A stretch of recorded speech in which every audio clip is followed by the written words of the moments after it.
மெரிபா பன்னீர் soda. I trust மெரிபா.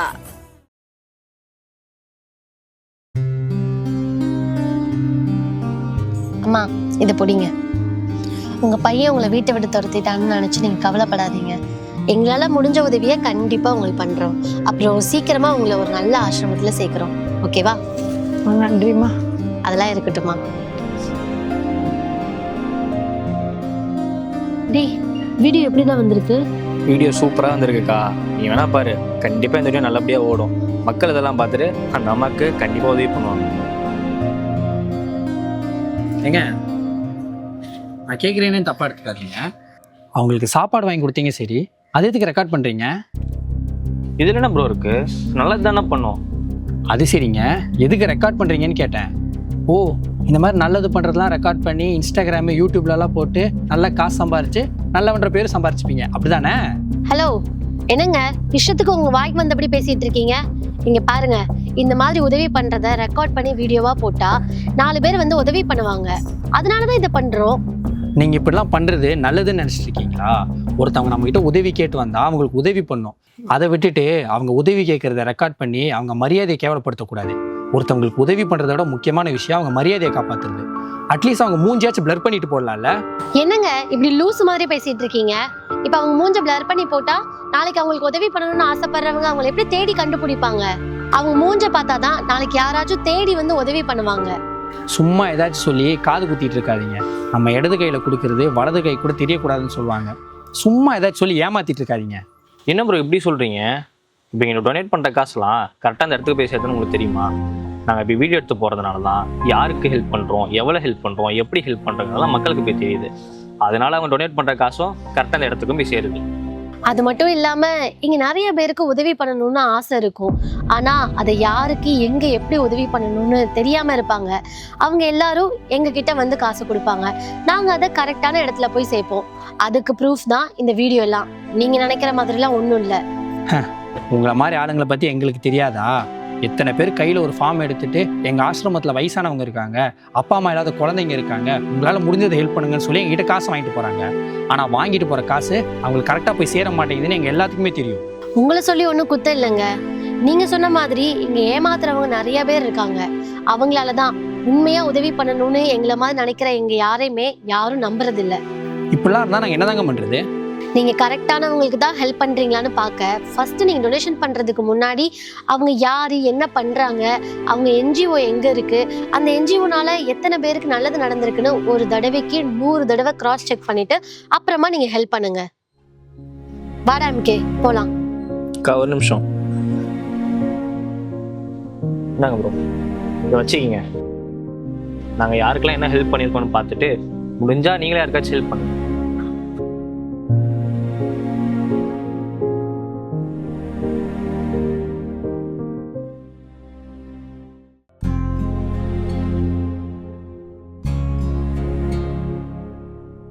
என்ன அங்கேயே பார்த்துட்டு இருக்கீங்க?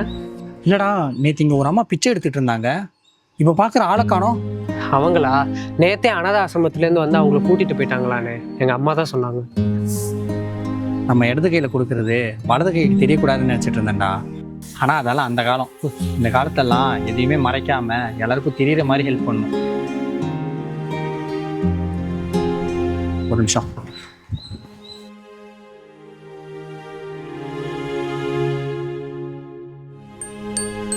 Hello hello, ட்ரஸ்ட்டுங்களா?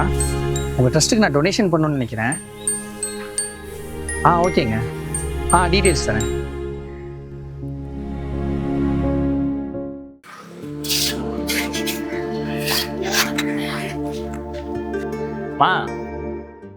எனக்கு அர்ஜென்ட்டாக ஒரு 5000 ரூபா வேணும். அவ்வளோ பணம் எதுக்குடா? அது ஃப்ரெண்ட்ஸோட வெளியே போகிறோமா, கொஞ்சம் தாமா. அவ்வளோ இருக்காதடா.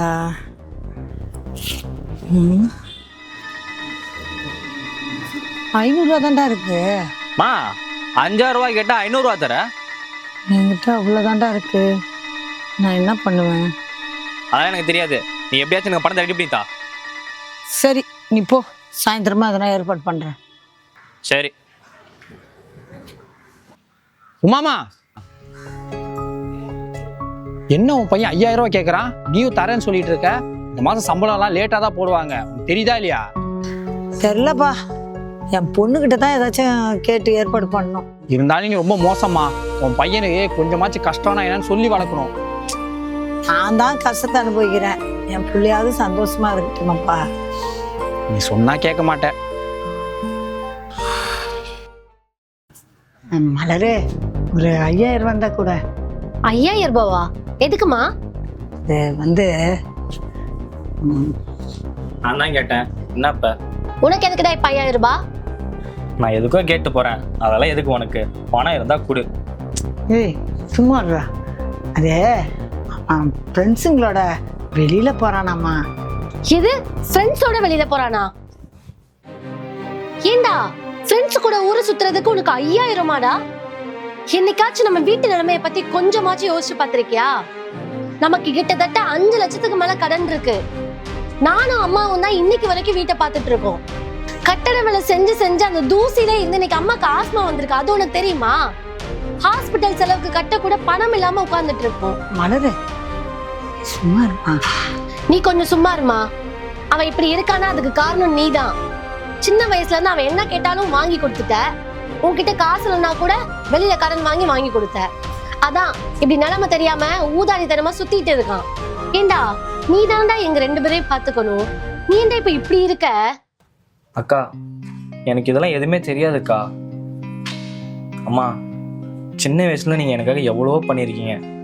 நான் உங்களுக்காக எதுவுமே பண்ணதில்லை. கவலைப்படாதீங்கம்மா. நான் நல்லா படிச்சு உன்னையும் அக்காவையும் நல்லா பார்த்துப்போம்மா. சாமி, நீ எங்க 2 பேரையும் நல்லா பார்த்துப்பேன்னு எங்களுக்கு தெரியும்டா, நீ கவலைப்படாத.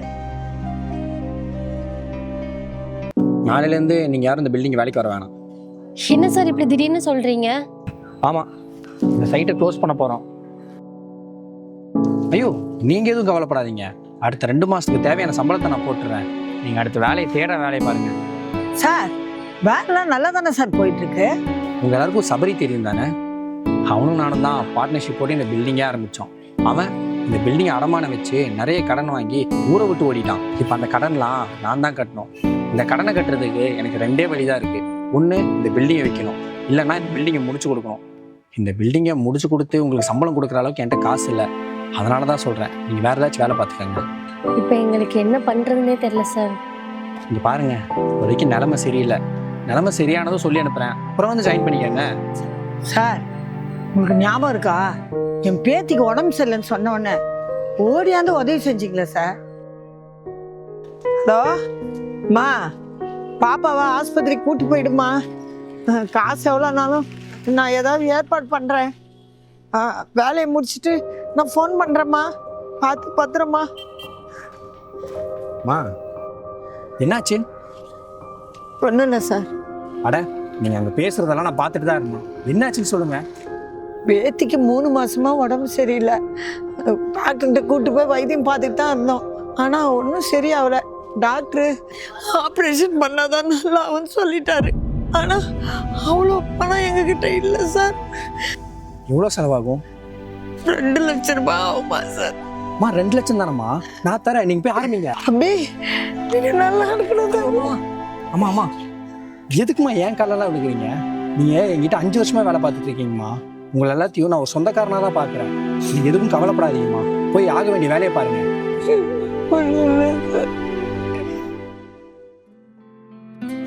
இன்னைக்கு என் பேத்தி நல்லா இருக்கானா, அதுக்கு நீங்க தானே சார் காரணம். 1 நிமிஷம் கூட யோசிக்காம உதவி செஞ்சீங்களே சார். அது மட்டும் இல்லாம என் தம்பியோட காலேஜ் ஃபீஸ் கூட நீங்க தானே சார் கட்டினீங்க. இங்க வேலை பார்க்குற எங்க எல்லாருக்குமே ஏதோ ஒரு விதத்துல நீங்க ஹெல்ப் பண்ணியிருக்கீங்க. இன்னைக்கு நீங்க கஷ்டப்படும் போது எப்படி சார் நாங்க உங்களை விட்டு போக முடியும்?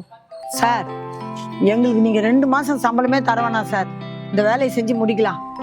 ஏதோ ஒரு விதத்துல நாங்களாம் உங்களுக்கு கடமைப்பட்டிருக்கோம் சார். உங்களுக்கு வந்திருக்கிற பிரச்சனைய நம்மளால சேர்ந்து சமாளிப்போம் சார். என் வாழ்க்கையில் நிறைய காசு பணம் சம்பாரிச்சிருக்கேன்னு தெரியல, ஆனால் உங்களை மாதிரி நிறைய மனுஷங்களை சம்பாரிச்சிருக்கேன். உங்களுக்கு ஞாபகம் இருக்கா, அப்ப என்ன சொன்னீங்க? நீங்கெல்லாம் எங்க குடும்பத்துல ஒருத்தர் சொன்னீங்க. குடும்பத்துல ஒருத்தருக்கு கஷ்டம்னா எப்படி சார் விட்டுட்டு போக முடியும் சொல்லுங்க? உங்களை கஷ்டத்துல விட்டு நாங்க போக மாட்டோம் சார்.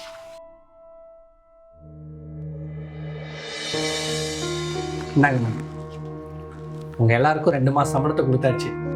உங்க பிரச்சனை எல்லாம் சரியாயிடுச்சா சார்? அதெல்லாம் முடிஞ்சிருச்சுமா. 3 மாசத்துல முடிக்க வேண்டிய ப்ராஜெக்டை நீங்க எல்லாம் சேர்ந்து 2 மாசத்துல முடிச்சிட்டீங்க. அதனால எனக்கு நல்ல லாபம் வந்திருக்கு. சார் என்ன சார் நிறைய பணம் இருக்கு? ஆமாம்மா, 3 மாசம் சம்பளத்தை சேர்த்து கொடுத்துருங்க. உங்களை மாதிரி ஆளுங்கள்லாம் என் கம்பெனியில் வேலை பார்க்கறதுக்கு நான் தாம்மா கொடுத்து வச்சிருக்கோம். நாங்கெல்லாம் ஒண்ணுமே இல்லை சார். நீங்க தான் எங்களை எல்லாரையும் உங்க குடும்பத்துல ஒருத்தரா பார்த்தீங்க. உங்க நல்ல மனசுக்கு நீங்க நல்லா இருப்பீங்க சார். சோலை, என்ன இது? ஒழுங்கா ஒரு பிரசன்டேஷன் கூட பண்ண தெரியாதா? உங்ககிட்ட எத்தனை வாட்டி சொல்றது? மேம், நான் எல்லாம் ப்ராப்பராக தான் மேம் பண்ணேன். கிழிச்சிங்க. இந்த ஆபீஸ்க்கு வந்து 4 மாசம் ஆக போகுது. ஒழுங்கா பிபிடி பிரசன்டேஷன் கூட பண்ண முடியலன்னா நீங்களா எதுக்கு ஆபீஸ்க்கு வரீங்க? நீங்க ஒழுங்கா ப்ராஜெக்ட் பிரசன்டேஷன் பண்ணாததுக்கு நான் கிளைண்ட் கிட்ட திட்டு வாங்கிட்டு வரேன். உங்களால நான் திட்டு வாங்கணும்னு எனக்கு எதாவது எழுதி இருக்கா? மேம், நீங்கள் சொன்ன கரெக்ஷன் எல்லாமே நான் சரி பண்ணிட்டேன் மேம். அது மட்டும் இல்லாமல் நீங்கள் அதை ஓகேன்னு சொன்னதுக்கப்புறம் தான் நான் அதை கிளைண்ட்டுக்கே சென்ட் பண்ணேன். இங்க பாருங்க, சும்மா இந்த ரீசன் சொல்லிட்டுலாம் என்கிட்ட வராதீங்க. ஒழுங்கா வேலை பார்க்க முடிஞ்சா இங்க வேலை பாருங்க, இல்லைன்னா பேப்பர் போட்டு போயிட்டே இருங்க. எங்களுக்கு எந்த இஷ்யூ இல்லை. ஆமா, உங்க டீம் லீடர் யாரு? நான் தான் மேடம். ஏன் ஷான், நீங்களாம் கரெக்டா இருக்கா இல்லையான்னு செக் பண்ணி பார்க்க மாட்டீங்களா? மேடம், அதெல்லாம் செக் பண்ணி கரெக்டாக தான் மேடம் அனுப்பிச்சோம். கரெக்டா செக் பண்ணீங்கன்னா அப்ப ப்ராப்ளம் எங்க இருக்கு? ப்ராப்ளம் உங்ககிட்ட தான் மேடம் இருக்கு. வாட்? மேடம், நீங்கள் சோலை பண்ணுற மிஸ்டேக்கை மட்டும் தான் சொல்கிறீங்க, ஆனால் அதை எப்படி சரி பண்ணுறதுன்னு சொல்லவே மாட்டீங்க. இல்ல, எனக்கு புரியல. நீங்க இப்ப என்ன சொல்ல வரீங்க? ஒரு நிமிஷம் மேடம். கமலேஷ், எத்தனை வருஷமா நம்ம ஆஃபீஸில் ஒர்க் பண்ணிட்டு இருக்கீங்க? சார் ஒரு 1.5 வருஷமாக ஒர்க் பண்ணிக்கிட்டு இருக்கேன் சார். 1.5 வருஷமா? இதுக்கு முன்னாடி யாராச்சும் உங்களுக்கு எப்படி பிபிடி போடணும்னு சொல்லி கொடுத்துருக்காங்களா? இல்லை சார், எதுவுமே சொல்லி கொடுத்ததில்லை. நீங்கள் நல்லா வேலை பார்த்தா அப்ரிஷியேட் பண்ணியிருக்காங்களா? அப்ரிஷியேட்னா பண்ண மாட்டாங்க சார், ஆனால் தப்பு பண்ணால் திட்ட தான் செய்வாங்க. இதுதான் மேடம் நம்மகிட்ட இருக்க பிரச்சனையே. நம்ம ஒருத்தர் பண்ணுற தப்பை மட்டும் தான் சொல்லி காட்டுறோம், ஆனால் அது எப்படி சரி பண்ணுறதுன்னு சொல்லவே மாட்டோம். ஒருத்தங்க பண்ணுற தப்பை மட்டுமே சொல்லி காட்டாமல் அதை எப்படி சரி பண்ணுறதுன்னு சேர்த்து சொல்லி கொடுக்கணும் மேடம். அப்போ தான் அந்த தப்பு திரும்ப நடக்காது. அதுவும் இல்லாமல் நமக்கு என்ன வேணுன்றதை தெளிவாக கேட்டாலே நமக்கு வேணுன்ற வேலை கரெக்டாக நடந்துடும் மேடம். அதே மாதிரி இவங்கெல்லாம் நல்லா வேலை செஞ்சாங்கன்னா அது சேர்த்து அப்ரிஷியேட் பண்ண கற்றுக்கணும். அப்போ தான் மேடம் கம்பெனி ஸ்மூத்தாக ஓடும். அதுவும் இல்லாமல் சோலை ஃப்ரெஷர் மேடம், அவருக்கு நம்ம தான் சொல்லி கொடுக்கணும். Shan, you are right. நான் தான் சோலையை அவசரப்பட்டு திட்டேன். Solai, I'm sorry. பரவாயில்ல மேம். ஷான், நீங்க சோலை கூட உட்காந்து அந்த பிபிடி ரெடி பண்ணிட்டு என் கேபினுக்கு எடுத்துட்டு வாங்க. Okay madam.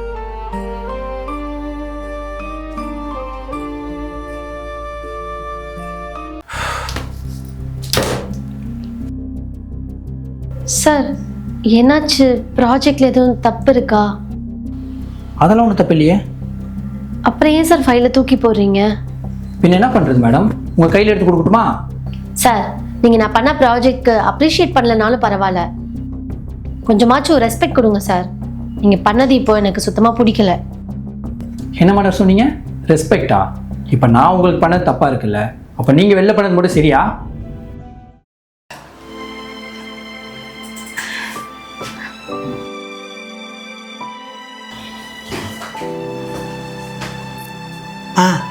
அதனமா தொடச்சேன், நிறுத்தின்னு போறீங்களே. அதுக்கு என்ன இப்போ? திரும்பி தொடச்சிக்கோ. நீங்கள் பாட்டு ஈஸியாக சொல்லிட்டு போகிறீங்க, கஷ்டப்பட்டு துடைக்கிறது நான் தானம்மா. ஏய், நீ தொடச்சா நான் போகக்கூடாதா? நீ துடைக்கிற வரைக்கும் வெயிட் பண்ணி தான் போகணுமா? அது சொல்லலை. உனக்கு துடைக்கிறது தானே வேலை, அதை ஒழுங்கா பாரு. அதை விட்டுட்டு என்ன போகக்கூடாதுலாம் நீ சொல்லக்கூடாது. இல்லைம்மா, இதை தொடச்சி முடிச்சிட்டேன்னா ஸ்டாஃபுக்கெல்லாம் டீ காஃபி கொடுக்கணும். ஓ, அப்போ எங்களுக்கு வேற வேலையே இல்லை. ஆஃப்டர் ஆல் நீ ஒரு கிளீனிங் வேலை பார்க்குறவ, நீ எல்லாம் என்ன பேசுகிற மாதிரி ஆயிடுச்சுல. இங்கே பாரு, நான் நினச்சேன்னா நீ ஒழுங்கா வேலை பார்க்க மாட்டேன்னு எம்டி கிட்ட சொல்லி உன்னை வேலை விட்டே தூக்க முடியும். பார்க்குறியா? ஐயோ, அப்படிலாம் எதுவும் பண்ணிடாதீங்கம்மா. இந்த வேலையை நம்பி தான் என் குடும்பமே இருக்குது. சரிங்கம்மா, நீங்கள் போங்க. துடைக்கிறது தானே என் வேலை, நான் பார்த்துக்கிறேன். அந்த பயம் இருக்கணும்.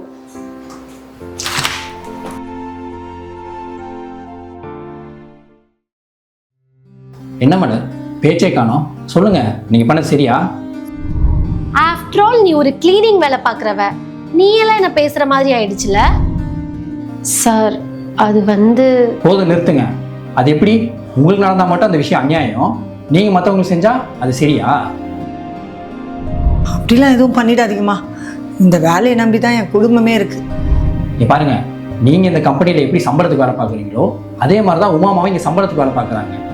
நீங்க ஆஃபீஸ்க்கு வர வேண்டிய டைமு 10 மணி, உமாமாவுக்கு மாப் போட வேண்டிய டைம் 11 மணி. நீங்க லேட்டாக வந்துட்டு உமாமாவை குறை சொல்லிட்டு இருக்கீங்க.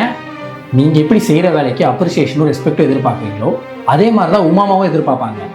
நீங்க ஒருத்தங்களுக்கு கிடைக்கிற மரியாதை அவங்க செய்கிற வேலையில் இல்லை, அவங்களுக்கு கொடுக்குற வேலையை எவ்வளோ சிறப்பாக செய்கிறாங்கன்றது தான் இருக்கு. துடைக்கிறது தானே என் வேலை, நான் பார்த்துக்கிறேன். சாரி சார், நான் பண்ணது தப்பு தான். தெரியாமல் அவங்கக்கிட்ட அப்படி நடந்துக்கிட்டேன். இதோட ஃபர்ஸ்ட் அண்ட் லாஸ்ட்டாக இருக்கட்டும். அப்புறம் you have done a good job. என்னங்க மலர்?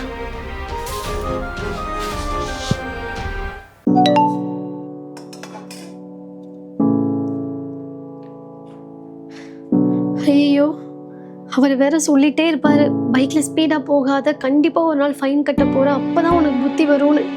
இப்ப என்ன பண்றது? பேசாம அவருக்கு தெரியாமலே பே பண்ணிடலாம். தெரிஞ்சா திட்டுவாரு வேற.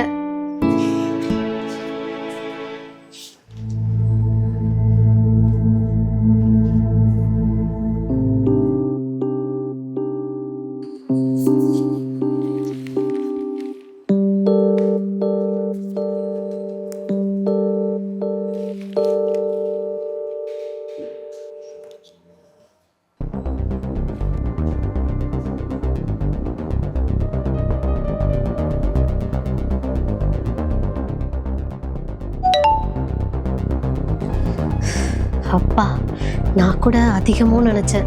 500 ரூபாய் தானே? என்னம்மா 500 ரூபா தானே? அது ஒன்றும் இல்லை மாமா.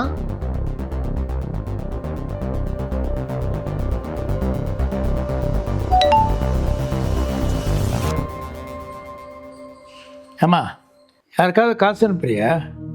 அது இல்லை மாமா, பைக்கில் எங்கேயோ நான் ஸ்பீடாக போயிருக்கேன் போல, அதான் ஃபைன் கட்ட சொல்லி மெசேஜ் வந்தது. அதான் இப்போ ஃபைன் கட்டியிருக்கேன்.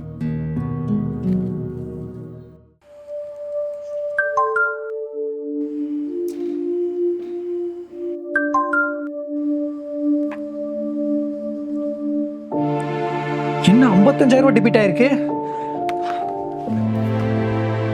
ஏ மலர், 55,000 ரூபாய்க்கு அப்படி என்னடி வாங்கினேன்? என்னங்க சொல்றீங்க? நான் எதுவும் வாங்கலையே. ஏய், என் கிரெடிட் கார்டு ஓட்ட தானே இருக்கு. நீ 55,000 ரூபாய் செலவு பண்ணியிருக்குன்னு எனக்கு ஃபோனில் மெசேஜ் வந்திருக்கு. அவளை எதுக்குற கத்துற? 500 ரூபாய் ஏதோ ஃபைன் கட்டியிருக்கா. ஃபைனா? எதுக்கு? இல்ல, பைக்ல ஸ்பீடா போனதுனால ஃபைன் கட்ட சொல்லி மெசேஜ் வந்தது, அதுக்கு தான் கட்டினேன். எங்க அந்த போனை காட்டு. மலர், இது ஸ்கேம் மலர். நீ நல்லா ஏமாந்துருக்க. ஸ்கேமா? இல்லங்க, இது ஒரிஜினல் தான். கவர்மெண்ட் வெப்சைட்ல தான் பே பண்ணேன். உன் போனை கொடு.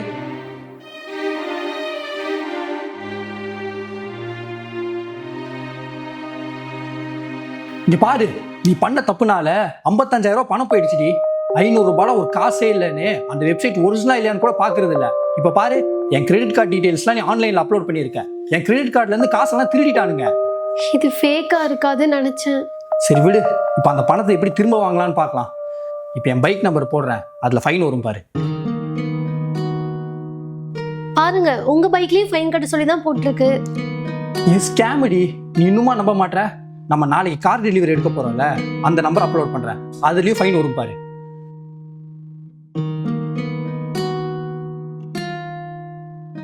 காரே டெலிவரி ஆகல, அதுக்குள்ள நம்ம கார் நம்பருக்கு ஃபைன் இருக்குன்னு காட்டுது. இதெல்லாம் பக்கா ஸ்கேமடி. இங்க பாரு, எப்பவுமே டிராஃபிக் வயலேஷன், ஓவர் ஸ்பீட், இந்த மாதிரி விஷயத்துக்கெல்லாம் கவர்மெண்ட் கிட்ட இருந்து மெசேஜே வராது. அப்படியே மெசேஜ் வந்தாலும் அந்த வெப்சைட்ல government.in இருக்கும். இது தெரியாம நிறைய பேர் ஏமாந்துகிட்டு இருக்காங்க. பார்க்க அப்படியே ஒரிஜினல் மாதிரி இருந்ததுங்க, அதான் பே பண்ணேன். ஒரிஜினல் மாதிரி தானே இருக்கும், ஆனா இதெல்லாம் ஒரிஜினல் கிடையாது. இந்த மாதிரி டிராஃபிக் ரிலேட்டடான ஸ்கேம் நிறைய நடந்துகிட்டு இருக்கு. இதெல்லாம் நம்ம தாண்டி கேர்ஃபுல்லாக இருக்கணும். இந்த மாதிரி ஸ்கேம் நமக்கு ஏதாச்சும் நடந்துச்சுன்னா சைபர் கிரைம் நம்பரான 1930க்கு கால் பண்ணணும். அவங்க நமக்கு கைட் பண்ணுவாங்க. இப்போ அந்த 55,000 வராதா? வரும். நம்ம பேங்க்குக்கும் சைபர் கிரைமுக்கும் ஒரு கம்ப்ளைண்ட் பண்ணி பார்க்கலாம். அடுத்த வாட்டி இந்த மாதிரி ஏதாச்சும் லிங்க் வந்துச்சுன்னா அதை கிளிக்கே பண்ணாதீங்க. அதுவும் இல்லாமல் நம்ம யூபிஐ ஐடி, கிரெடிட் கார்டு டீட்டெயில்ஸ்லாம் யார் கேட்டாலும் கொடுக்காதீங்க. நம்ம தாண்டி சேஃப்டியாக இருந்துக்கணும். ஆமாங்க, நம்ம ஏமாந்த மாதிரி வேற யாரும் ஏமாறக்கூடாது.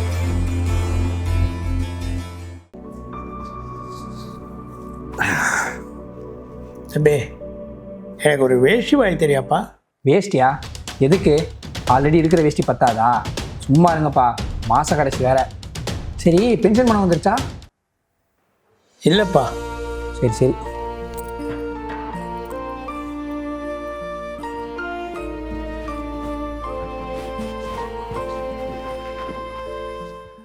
ஷான், எனக்கு என்னமோ உங்க அப்பா பொய் சொல்றாருன்னு தோணுது.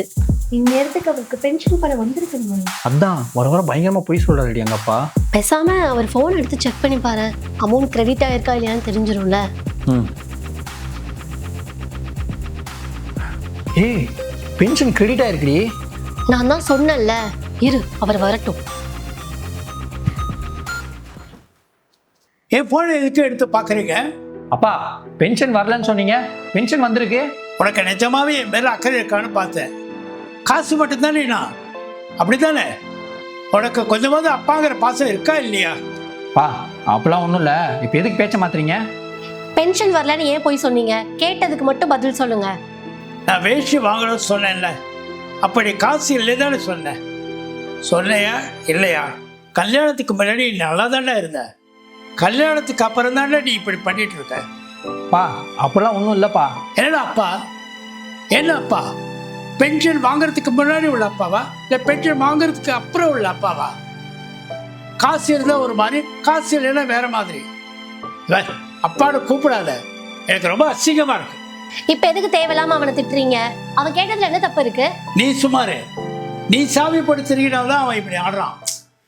குடும்பத்தோட காசு இருந்தாதான் மரியாதை போல. அதனால அப்படியான வளர்த்தேன். காசு காசு ஏன்டா அப்படி அலையறீங்க? எடுத்துக்கோ, எல்லாத்தையும் எடுத்துக்கோ. என் கண்ணு முன்னாடியே நிற்காத. உனக்கு எனக்கும் எந்த சம்மந்தமும் இல்லை. பா, அப்பெல்லாம் சொல்லாதீங்கப்பா. போதுண்டா. உன் சின்ன வயசுல நான் எப்படி பாசமா பார்த்துட்டேன். நீ கேட்டதெல்லாம் வாங்கி கொடுத்தேடா. உனக்கு என் மேல பாசமே இல்லாம போயிடுச்சேடா. அப்பா, அழாதீங்கப்பா. நான் எதுவும் தெரியாம அப்படி பண்ணிட்டேன்ப்பா.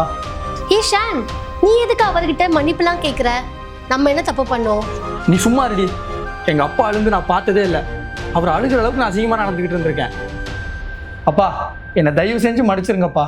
நான் இனி இப்படிலாம் பண்ண மாட்டேப்பா. என்னை விட்டு போறேன்னா சொல்லாதீங்கப்பா. நீ அழுகாதப்பா. நான் பெத்த புள்ள. நீ என்ன தப்பு பண்ணாலும் நான் உன்னை விட்டு போக மாட்டேன்ப்பா. அப்பா எங்கடா? 4 நாளா அவர் ஃபோன் பண்ணிட்டு இருக்கேன், ஃபோனே எடுக்க மாட்டாரு. அப்பா எங்க இருக்காரு? டேய், இப்போ நீ எதுக்கடா இங்கே வந்த? சொத்துக்காக தான் நான் அப்பா மேலே பாசம் இருக்குமே நடிச்சிட்டு இருக்க. ஆமா, உனக்குலாம் எதுக்குடா சொத்து? ஒழுங்கா இங்கேருந்து கிளம்பிடுங்க, இல்லைனா கழுத்து பிடிச்சி வெளியே தள்ளுவேன். டேய், மரியாதையா பேசு. இப்ப மாமா இங்க இருக்காரான்னு சொல்ல முடியுமா முடியாதா? அவர்லாம் இருக்க வேண்டிய இடத்துல பத்திரமா இருக்காரு. தேவையில்லாம வந்து என்கிட்ட சண்டை போட்டுட்டு இருக்காதீங்க. எனக்கு 1008 வேலை இருக்கு. டேய், உனக்கெல்லாம் மனசாட்சியே இல்லையாடா? இவ்வளோ சொத்து வச்சு என்னடா பண்ண போற? எனக்கு பார்த்துக்கிறதுக்கு ஒரு குடும்பம் இருக்குடா. அப்பாவுக்கு தெரிஞ்சா ரொம்ப தப்பாயிருந்தா. இங்க பாரு, இதான் அப்பா அக்ரிமெண்ட் சைன் போட்டிருக்காரு பாரு.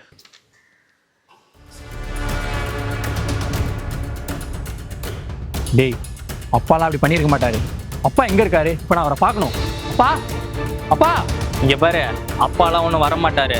ஒழுங்கா இங்கேருந்து கிளம்புற வேலையை பாருங்க. அனாவசியம் வந்து கத்திட்டு இருக்காதீங்க, நான் கழுத்து பிடிச்சி வெளியே தருவேன். இன்னொரு வாட்டி சொல்லிட்டுலாம் இருக்க மாட்டேன். எங்க இவங்கிட்ட போய் என் கெஞ்சிட்டு இருக்கீங்க? வாங்க போலாம். இல்லைம்மா, எனக்கு ஏதோ தப்பா இருக்கு. போங்கடா.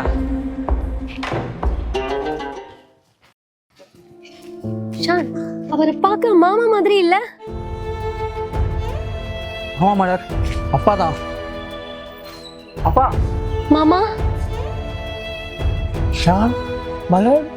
அப்பா, நீங்க எங்கப்பா இங்க? என்னப்பா கார்ல தொடச்சிட்டு இருக்கீங்க? ஷான், உன் தம்பி சொத்துக்கு ஆசைப்பட்டு அக்ரிமெண்ட்ல சைன் போட வச்சு என்னை வீட்டை விட்டு வெளியில் அனுப்பிச்சிட்டாப்பா. மாமா, நீங்க ஒன்றும் கவலைப்படாதீங்க. அதான் நாங்க இருக்கோம்ல. இனிமேல் நீங்க எங்க கூட வீட்டுல இருங்க, நாங்க உங்களை பாத்துக்கிறோம்.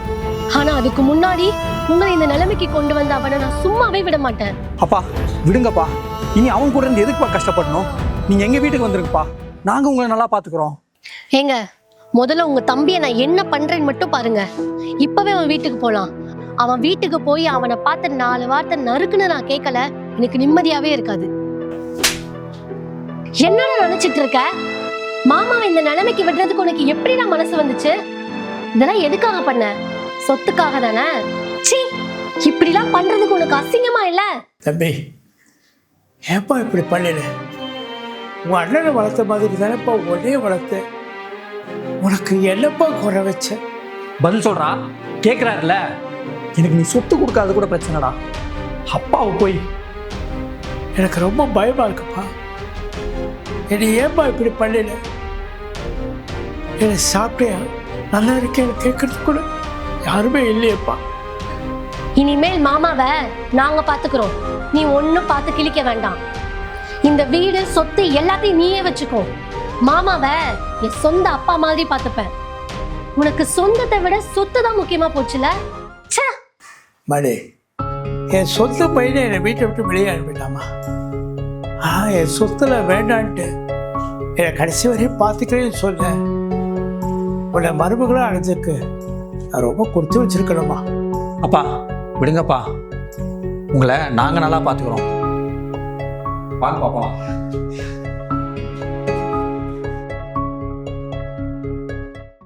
நான் உள்ள போய் சாரை பார்க்கணும். என்ன உள்ள விடுங்க ப்ளீஸ். இங்க பாருமா, நீ நினைக்கிற மாதிரிலாம் சாரை பார்க்க முடியாது. சும்மா இருந்து சத்தம் போட்டு இருக்காத. கம்பெனி இருந்து கிளம்பு. இரு, சார் கூப்பிட்றாரு. சார், வெளியே என்னையா சத்தம்? சார், நம்ம ஆஃபீஸில் ராமன் ஒருத்தர் ஒர்க் பண்ணாரு. இப்போ கூட ரீசெண்டாக இறந்து போயிட்டார்ல சார். ஆமாம். அவர் பொண்ணு தான் சார் வந்து பிரச்சனை பண்ணிட்டு இருக்கு. அவங்க எது இங்கே சண்டை போட்டுருக்காங்க? சார், அவருக்கு சேர வேண்டிய பணத்தெல்லாம் ப்ராப்பராக செட்டில் பண்ணுறோம் சார்.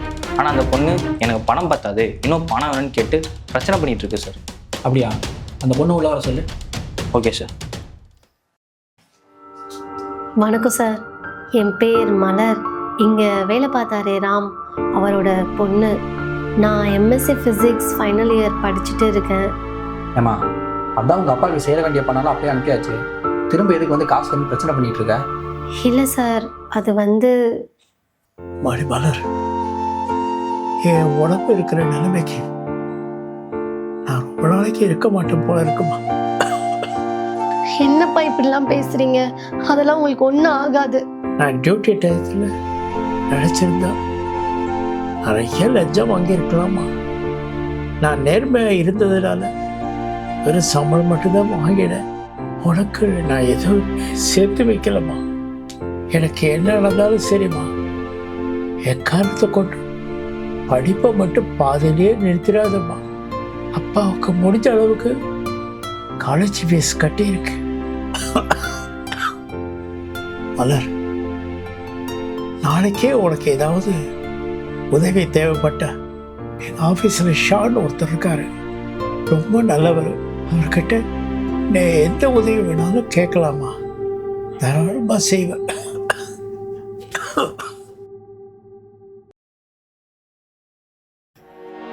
அதனால தான் சார் உங்களை தேடி வந்தேன். என்னால் முடிஞ்ச வரைக்கும் பார்ட் டைம்லலாம் வேலை பார்த்து பாதி ஃபீஸை நானே பே பண்ணிட்டேன். மீதி பணத்தை எப்படி கட்டுறதுன்னு கூட எனக்கு தெரியல சார். அதான் உங்ககிட்ட வந்தால் நீங்கள் ஹெல்ப் பண்ணுவீங்கன்னு அப்பா சொல்லியிருக்காரு. அதனால தான் சார் உங்களை நம்பி வந்தேன். நீ எதை பற்றி கவலைப்படாதம்மா. உன் படிப்பு மொத்த செலவையும் நாங்களே பார்த்துக்கணும். அப்பா ரொம்ப நல்ல மனுஷன். உனக்கு எந்த உதவினாலும் என்கிட்ட கேளு, சரியா? ரொம்ப நன்றி சார். தேங்க்ஸ்லாம் வேணாமா.